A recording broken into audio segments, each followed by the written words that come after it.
조선은 왕의 나라다. 조선 백성 모두가 왕의 신하여 불안포기까지도 내 것이다. 조선의 모든 것이 번시 내 것인데 무슨 말이 필요한가? 응?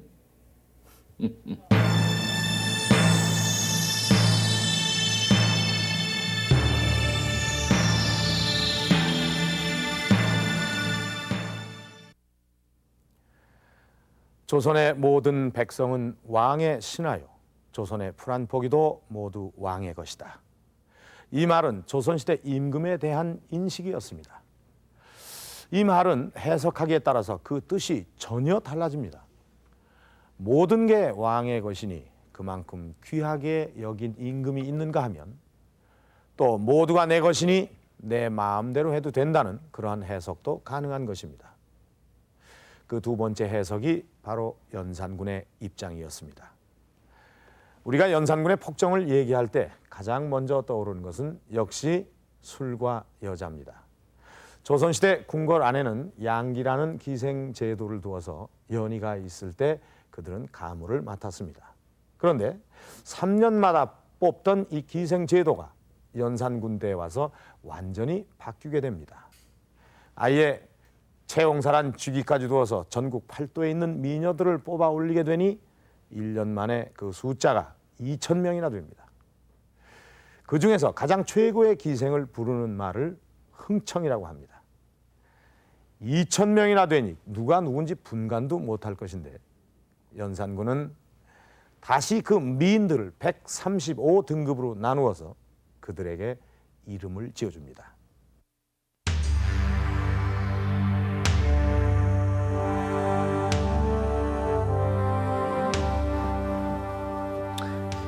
모름지기 여자란 첫눈에 남자의 애간장을 끓게 해야 미인이지.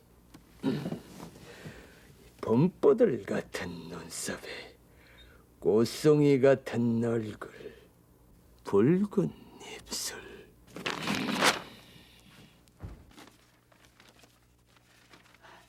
일등 가인이요.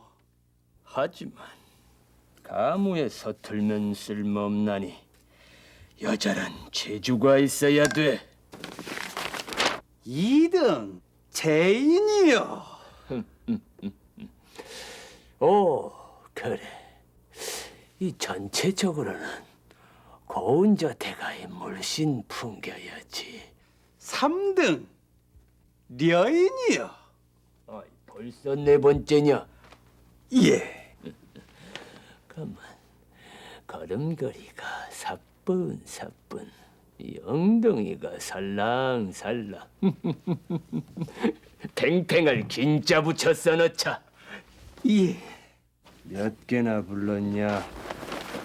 예. 122개이옵니다. 에이, 모르겠다. 어떠면이 갑, 그 다음은 널. 갑을이면 그 다음은 병이옵니까?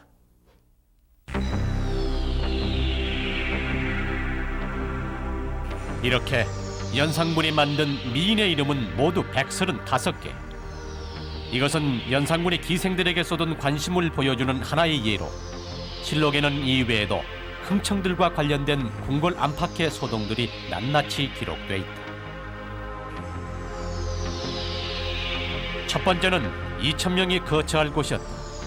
연산은 이를 위해서 궐 안에 7원 삼각을 지었다. 이 연이은 대형 공사로 국고는 비고 백성들은 부역에 시달려야 했다.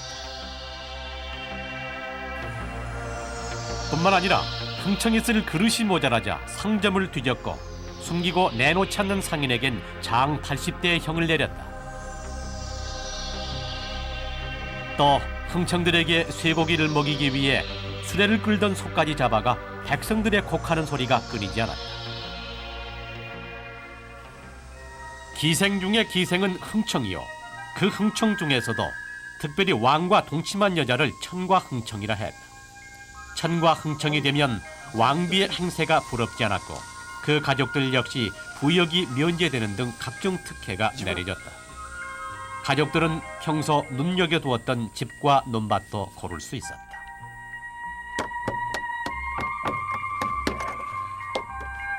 아니 지금 뭐 하는 겁니까? 오호, 감히 여른이 뉘신 줄 알고 천구왕청에 오라비시오. 어허, 이게 순 불안당들 아니야? 허이건 내가지 남의 집을 뺏으려 들다니. 이 무슨 일이냐? 그때 이거 붙이고 난리 났습니다. 이거. 이런 거연 놈들 만나. 이놈이 누군데 남의 집에다 이런 걸 붙여 이게? 아니 이놈아, 네가 누구긴 이렇게 천과 흥청이 되면 그 식솔까지 하루아침에 팔자가 바뀌니 여기에서 비롯된 말이 흥청거리다요. 결국 흥청들 때문에 나라가 망했다 해 흥청망국, 은율에 맞춰 흥청망청이라 했다. 그리고 이 말은 지금도 분수에 맞지 않게 사치하는 것을 가리키는 말로 쓰이고 있다.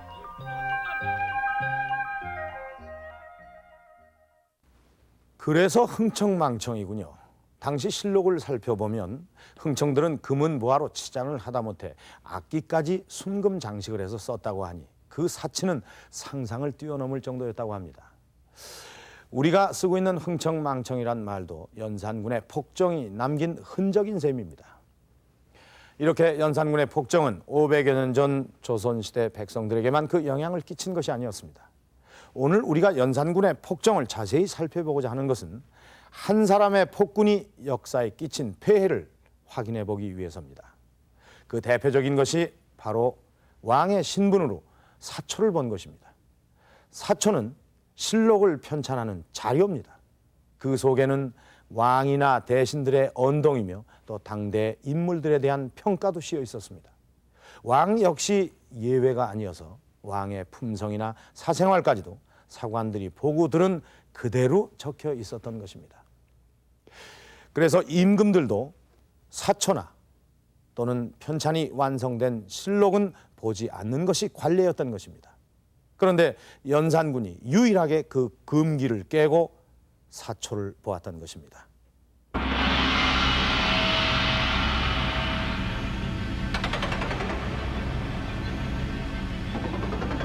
성종실록의 실을 사초 중에 세조 임금을 비방한 글이 있다 하옵니다. 선왕을 비방해?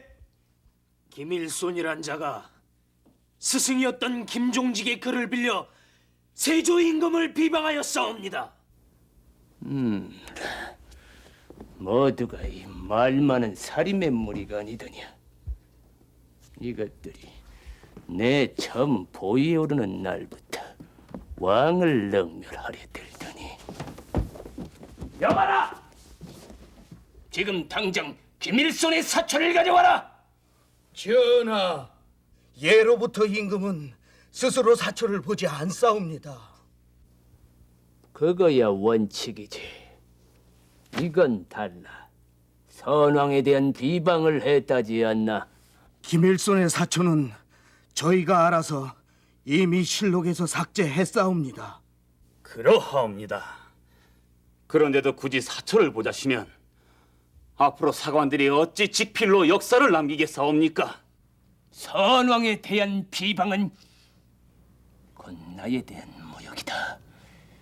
내 기필코 확인을 해야겠으니 당장 빠짐없이 들여라. 어서! 김일손의 사초에는 조의 제문이 들어있었다. 사림의 우두머리인 김종직이 쓴 조의 제문은 단종이 세조에게 억울한 죽음을 당했음을 비유하고 있었다. 연산군은 세조와 자신의 정통성을 부정하는 조의 제문을 빌미로 살인파를 제거할 기회로 삼았던 것이다.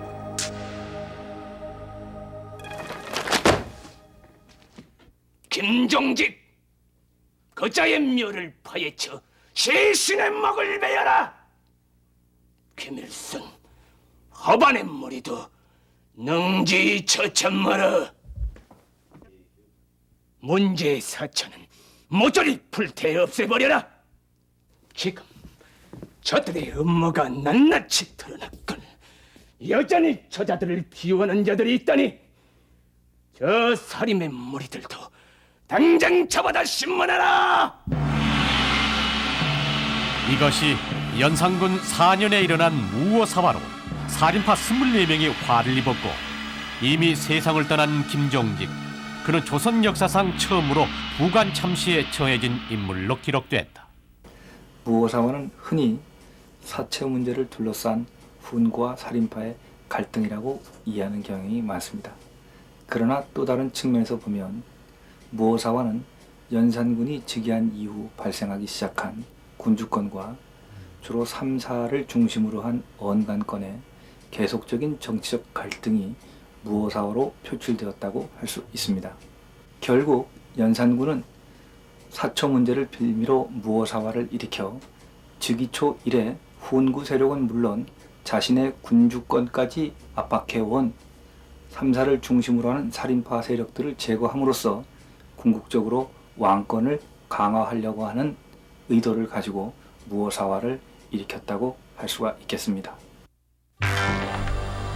이후 폭정이 극에 달하던 연산 12년, 연산군은 자신에 관한 사관들의 사초를 수시로 걷어들여 삭제를 명하고, 사관들은 궁이 아닌 어떤 곳에서도 일체 사초를 작성하지 말도록 명한다.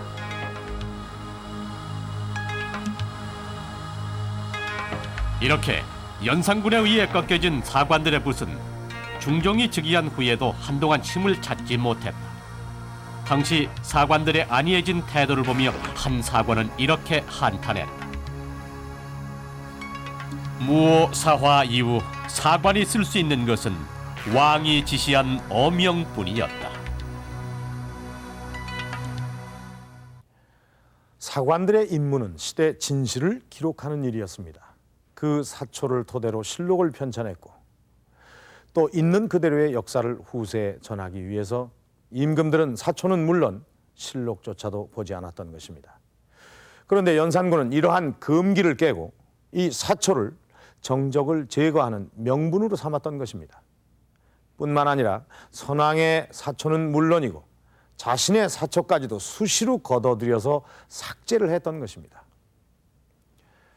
이렇게 조선 초기부터 내려져 온 사관들과 역대 임금들의 노력, 그리고 직필의 원칙까지도 모두 연산군 시대에 깨져버리고 만 것입니다. 도대체 연산군이란 왕은 과연 어떤 인물이었을까요?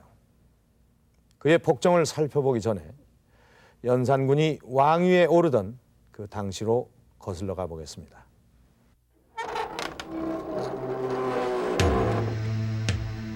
조선시대 왕이 되기 위한 첫 번째 조건은 왕의 아들, 정확히는 맏아들로 왕비의 몸에서 출생한 이른바 적장자여야 했다.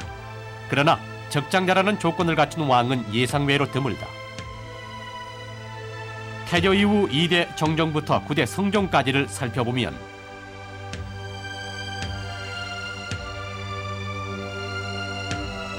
(2대) 정종, 1차 왕자의 난을 통해 왕위에 오른 둘째였고 태종은 형인 정종으로부터 왕위를 물려받았다.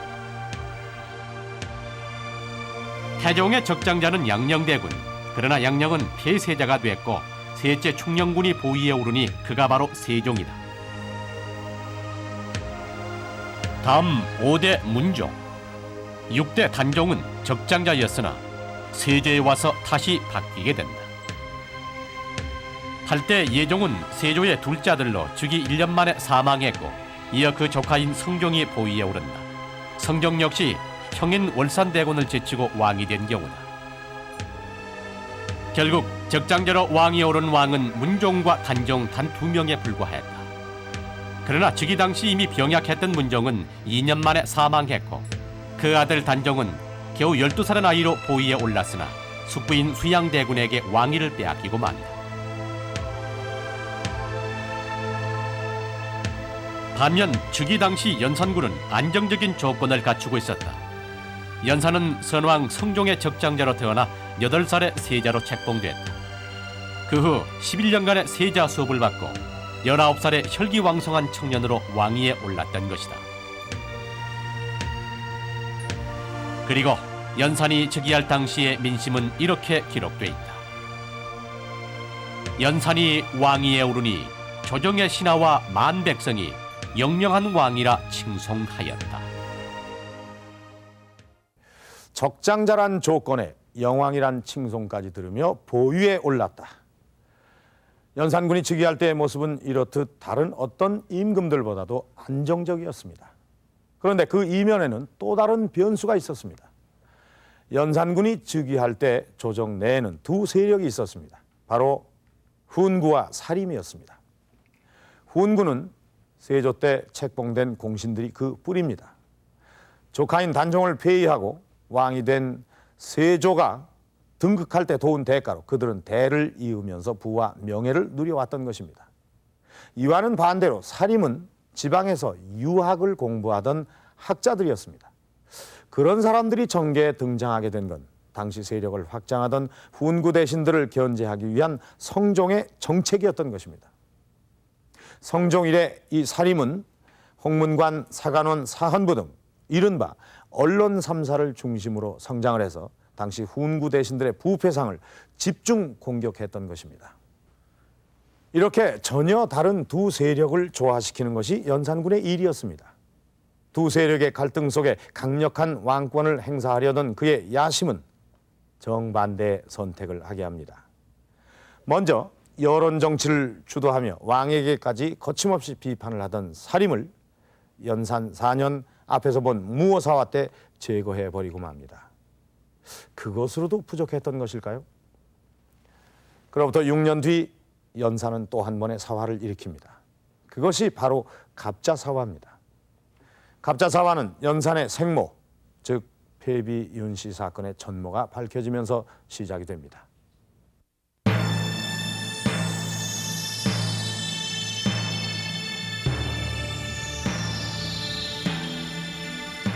무오 사화 이후 연산은 향락과 사치에 빠져들었고 이것은 결국 국가 재정의 위기로 이어졌다. 전하, 올해가 반도 지나지 않았는데 벌써 국고가 바닥났사옵니다. 부디 연회를 줄이시고 더 이상 사치하지 마옵소서. 대신들은 사치를 줄일 것을 계속 간청했지만 연산군의 태도는 갈수록 강경해졌다. 그리고 그때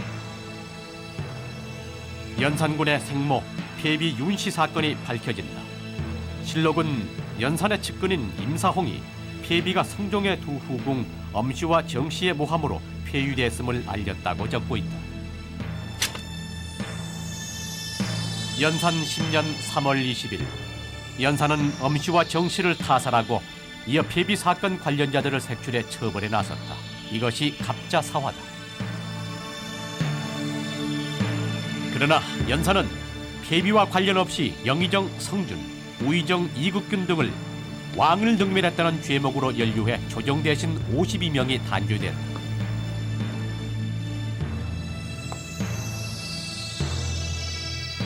또한 무려 7개월간 계속된 사화 과정에서 폐비의 복수와 관계없이 공신들의 공적을 따져 재산을 거둬들였다.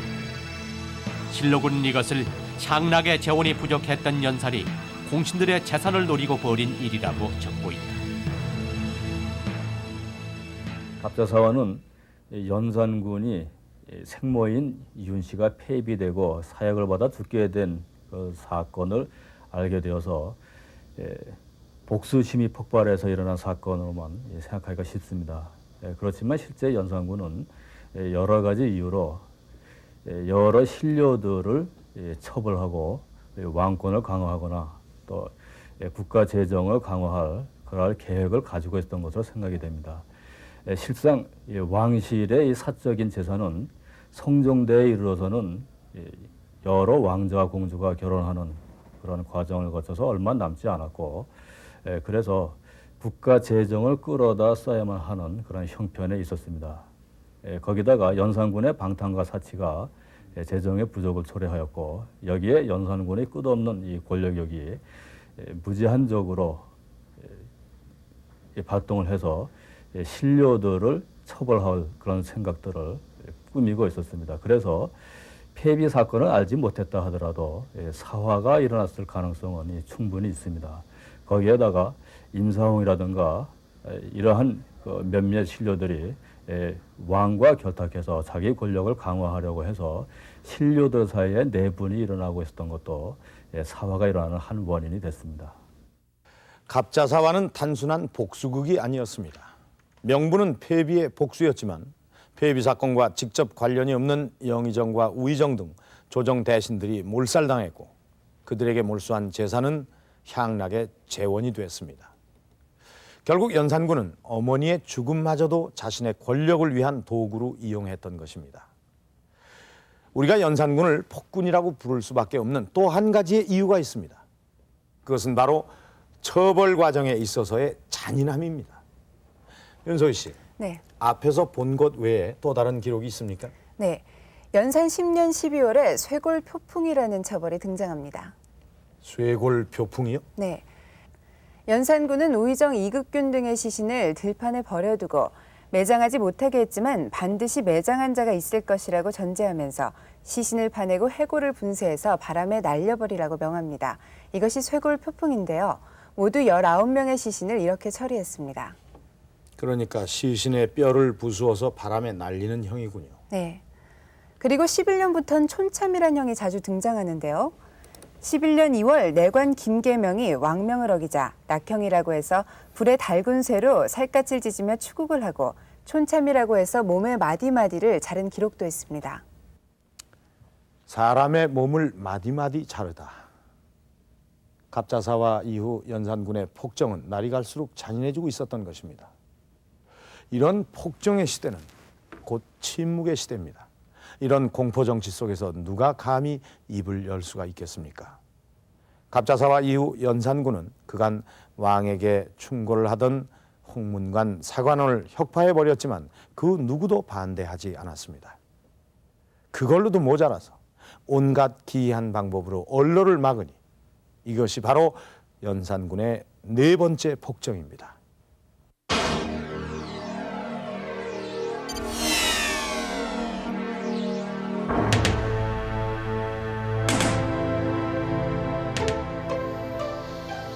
갑자사화 이후 연산군은 사상 초유의 언론 탄압책을 폈다고 하는데요. 과연 어떤 방법이 동원이 됐을까요? 마침 저기 대신들의 모습이 보이고 있군요.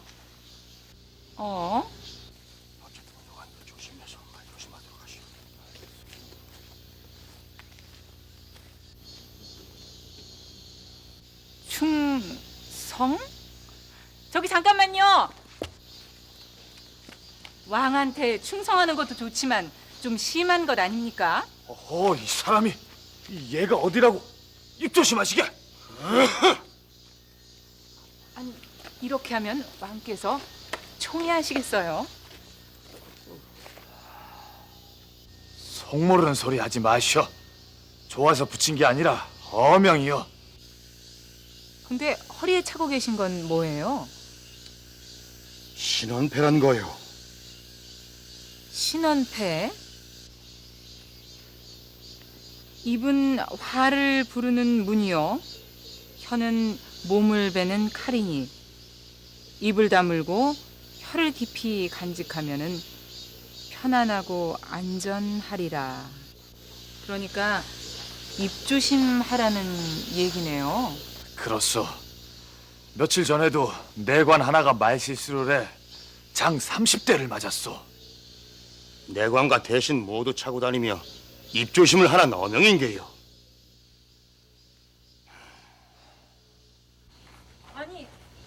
아니 멀쩡한 책은 왜 태웁니까? 어명이요. 며칠 전 왕을 비방하는 언문투서가 또 날아들었어. 그러면 범인을 잡으면 되지. 아까운 이 책은 왜 태웁니까? 이러는 우리도 답답하. 그 왜 왕하고 신하고 함께하는 그래, 경연요. 그래요. 그 경연하면서도 왜 정책에 관해서 얘기하지 않습니까?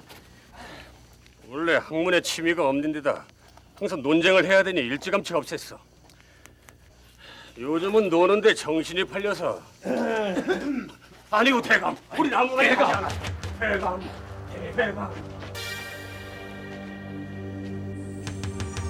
대궐박 백성들에게는 또 어떤 어명이 내려졌을까요?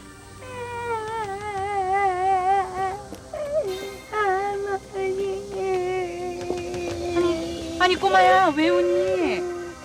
울지 마. 자, 가자. 아니 도대체 이 어린 자네네가 무슨 죄를 졌다고 애를 데려가는 거예요?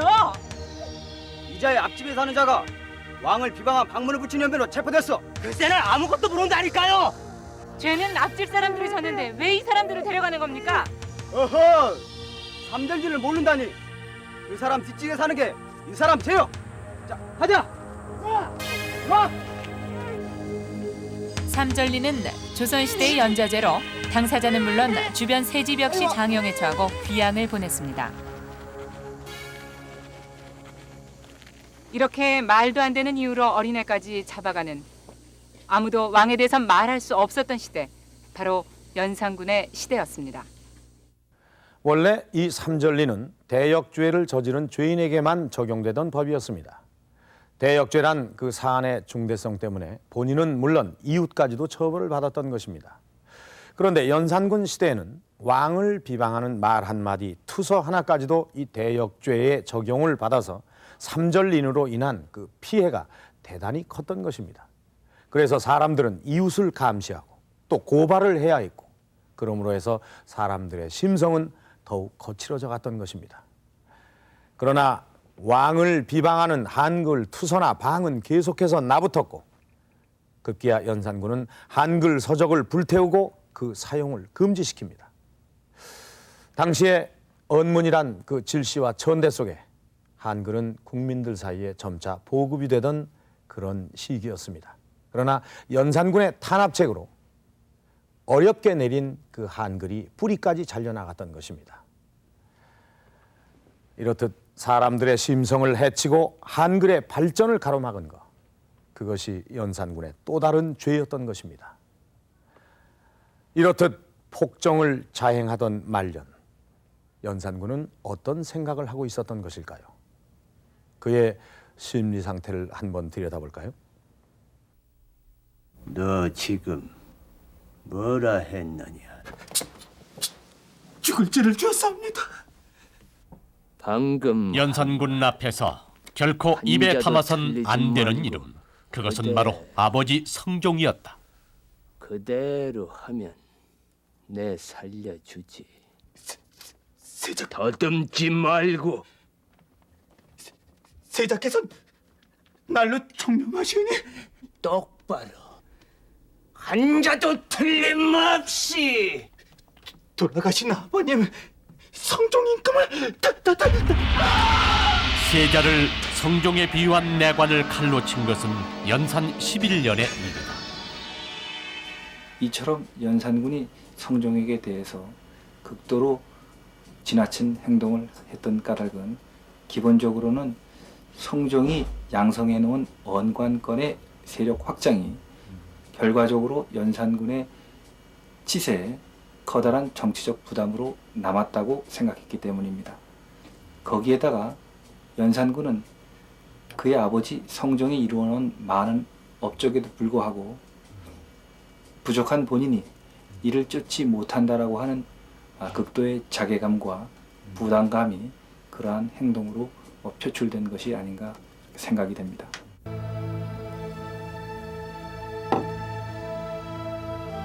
바람미는 강에 물결 타고 건너길 좋아하고 배 뒤집혀 위급할 때 그 누가 구해주리. 또한 연산군은 폭정의 칼날 뒤로 시를 썼다. 그가 남긴 시는 125편. 대부분 말년에 쓰여진 시에는 두려움과 외로움이 배어있다. 시 내용에 보면 말이야, 내 주위에는 아첨하는 사람이 많이 들끓고 있다라든가, 바람 부는 날 뱃놀이를 하다가 배가 뒤집히면 구해줄 사람이 없다라든가, 또 때로는 오늘같이 일기가 궂은데 중신들은 그 정모를 위해서 이렇게 출근을 해줘서 고맙구려, 이런 시들이 있어요. 이것을 가지고 연산군의 정신이 황폐해 있다, 이렇게 나무랄 수는 없습니다. 그리고 제일 마지막 그 중종 반정으로 해서 연산군이 보에서 쫓겨나기 열흘 전에 쓴 시가 이게 기가 막혀요. 인생 여초로 회동불다시, 이렇게 되어 있어요.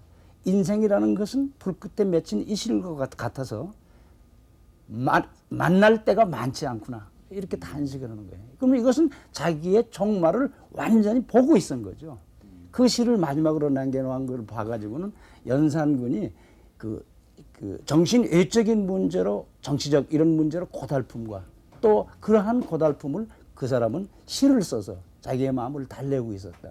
이렇게 봐서 그분은 양면성을 갖고 있는 것이죠. 정치 도리상으로 일어난 여러 가지 정치 상황은 그러한 의지로 밀고 나갔지만 그것을 언제나 시를 쓰므로 해서 달래고 있었고 거기서 위안을 받고 있었다. 이렇게 말할 수 있을 겁니다. 너도 들었느냐? 연산 11년의 실록은 좀 더 정확히 연산군의 정신 상태에 대해 기술하고 있다. 왕은 두어 해 전부터 광지를 얻어 때로 한밤에 소리치며 일어나 호원을 달렸다.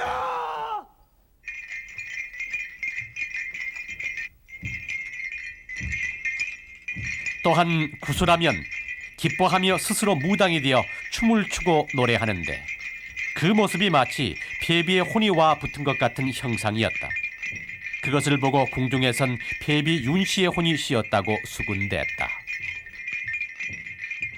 이 연산이 그 무당이라고 하는 것이 그 강하게 증명될 수 있는 것은 그 죽은 어머니가 실렸다는 거. 그래서 그 빙의 현상이죠.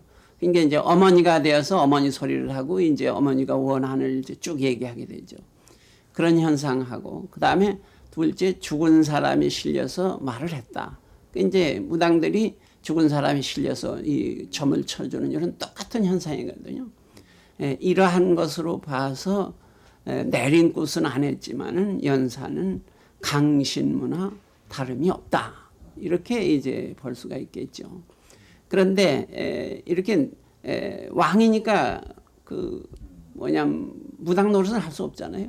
그러니까는 구슬을 댈 수 있으면 궁중 안에서 여러 번 열고 그때마다 이제 구판에 뛰어들고 그 다음에 이제 정치라고 하는 것은 정신적으로 좀 그 광적이기 때문에 이러한 생각이 투영이 돼서 정치는 뒤죽박죽의 정치를 하지 않았나 이렇게 생각이 됩니다.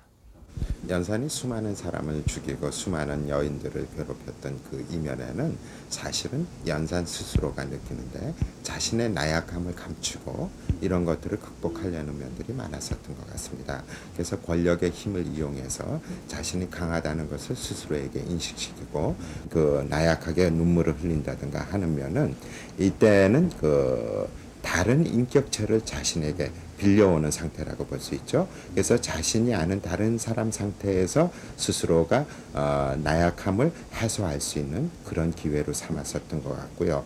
이런 그 여러 가지 양상을 나타내는 면은 때로는 정신병자 같고 때로는 나약한 면을 보인다거나 때로는 정상적인 면을 보이는 경우를 우리는 그 경계선적 성격 장애라고 이야기를 하고 있습니다. 이런 사람들의 특징이 다른 사람들이 종잡을 수 없을 정도로 성격의 변화가 심하게 나타나는 그런 경향을 볼 수 있는데 이분은 어릴 때부터 성격 형성이 정상적으로 될 수 없었던 환경에 있었기 때문에 평생을 이런 어려운 경계선적 인격 장애로서 살아갔었던 것 같습니다. 이런 연산군의 말년 증세를 현대 의학에선 경계선적 성격 장애라고 진단을 하는데요. 여러분들도 처음 듣는 분들이 많으실 겁니다. 그 치료 방법은 딱 한 가지가 있다고 합니다. 누군가가 늘 곁에서 돌봐주고 지도해 주어야 한다는 것입니다. 그런데 연산군 말년에 그의 곁에 누가 있었습니까? 그를 돌봐줄 경험 많은 재상도 목숨을 걸고 충고할 신하도 그의 곁에는 없었습니다. 그것은 연산군 개인의 불행이 아니라 당시 조선의 불행이었습니다. 그리고 그런 폭정 아래 가장 큰 고통을 받는 것은 다름 아닌 백성들이었습니다.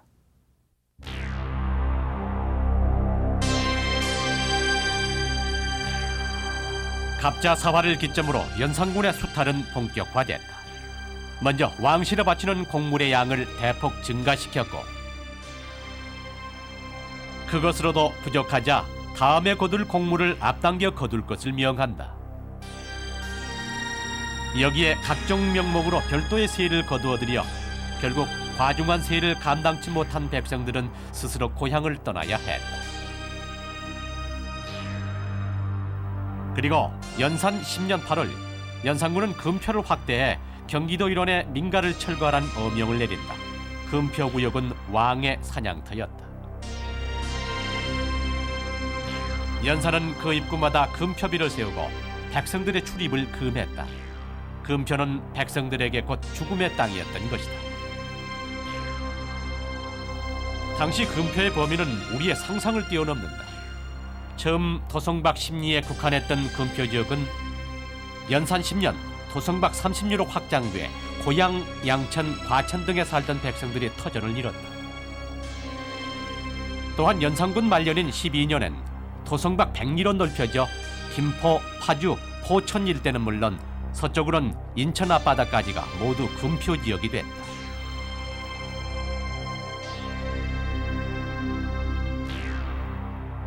초기 금표로 지정된 고양시의 경우 당시 천여 가구에 만여 명이 살던 곳이었으나 모두 남김없이 쫓겨나 황폐화된 땅이 되고 말았다. 이렇게 하루아침에 거리로 나앉은 백성들은 양식조차 없어 굶어 죽은 시체가 숭례문 밖에 산처럼 쌓여 있었다고 실록은 당시의 참혹상을 기록하고 있다. 그리고 백성들을 몰아낸 그 자리는 만명의 군사와 흥청들이 동원된 사냥과 향락의 장소가 됐다. 여러 대에 걸쳐 공들여 갖고 온 삶의 터전을 어느 날 왕명이란 이름으로 빼앗깁니다. 그것도 한두 집이 아닌 인구 1000명의 고을을 하루아침에 출입금지구역으로 만들어버립니다. 오늘날 우리로서는 상상하기조차 힘든 일들이 500여 년 전 조선 땅에서 벌어졌던 것입니다. 궁궐 밖에는 굶어 죽은 백성들의 시체가 쌓여 있었건만 연산군은 흥청들을 옆에 끼고 노래를 합니다. 외침은 없고 조정에는 청명한 신하들이 많으니 태평성대로세. 그러나 단지 왕 한 사람을 위한 태평성대는 그리 오래 가지 않았습니다. 그도 결국 역사의 심판을 받으니 조선 역사상 최초의 반정이 일어났던 것입니다.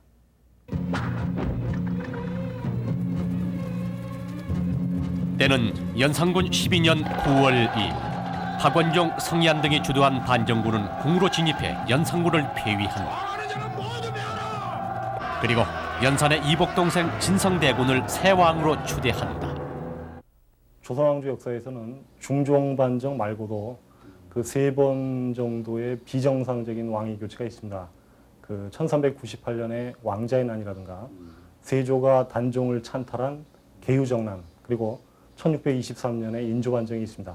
그런데 실제 반정이라고 하는 말은 올바른 곳으로 돌아간다라고 하는 의미를 지니고 있죠. 그러니까 그것은 그 이전의 정치에 대한 완전한 부정을 뜻하는 것입니다.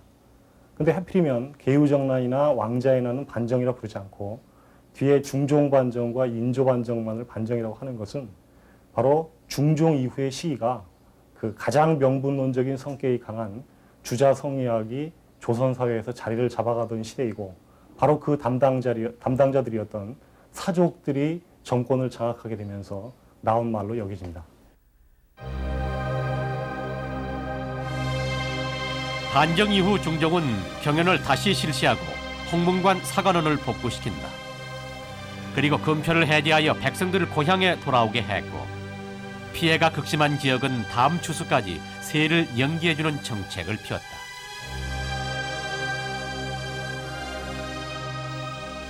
그리고 반정 이후 조정은 연산을 폐위한 반정 공신들을 중심으로 운영됐다. 이것은 연산군의 폭정이 남긴 교훈이었다. 조선은 왕의 나라였지만 왕을 견제하는 신하들이 있을 때 그 권력은 바르게 설 수 있었던 것이다. 중종반정의 의미는 폭정을 한 임금이 신하들에게 쫓겨나고 새 임금이 왕에 추대된 것에서 그치질 않습니다. 조선시대의 정치를 간단히 짚어보면 연산군 때까지는 상당히 강력한 왕권을 행사했습니다. 그래서 신하들이 당파를 이루면 이것은 불충으로 간주되었고, 왕이 불렀을 때 사형을 하고 오지 않는 것은 목숨을 건 무언가 같았습니다. 그러나 중종대 이후로 보면은 신하들이 의견을 같이 하는 사람들끼리 모여서 자기의 의견을 관철시키려고 하는 모습들을 보여주고, 이것은 연산군이 폭정이 중요한 교훈이 되어서 다시는 그와 같은 폭정이 일어나지 않도록 왕권을 적절한 수준에서 견제해야겠다 하는 공감대가 형성된 결과라고 할 수 있고, 이에 따라 조선 초기와 그 이후 사이에는 정치 문화에 상당한 변화가 일어나게 됐습니다. 폐위된 연산은 왕자의 신분으로 강등돼 강화도 교동에 유배됐고, 유배 2달 만에 병으로 사망했다. 그리고 연산군의 비석에는 연산군 지묘라는 초라한 글귀말이 새겨져 있다. 연산군의 재위 기간은 11년 8개월이었습니다. 결코 짧지 않은 시간 조선의 왕으로 있던 그는 조선 왕조가 끝나는 날까지 종묘에 모셔지지 않았습니다. 그를 부르는 칭호도 왕이 아닌 왕자의 칭호, 연산군입니다. 그리고 그의 실록의 명칭도 역대 다른 임금과는 다른 실록이 아닌 연산군 일기입니다. 그러나 그의 손에 의해 지워지고 훼손된 사초를 바탕으로 편찬된 이 연산군 일기는 가장 부실한 실록 중에 하나일 수밖에 없습니다. 역대 실록 속에 들어있는 다양한 사회상과 백성들의 생생한 생활상 대신에 오로지 임금의 어명과 실정의 잔재만이 기록된 그의 시대. 결국 그의 시대는 제대로 기록될 수도 전해질 수도 없었던 것입니다. 이것이 폭군 연산이 역사에 남긴 또 하나의 폭정인 것입니다. TV 조선왕조실록 여기서 마칩니다.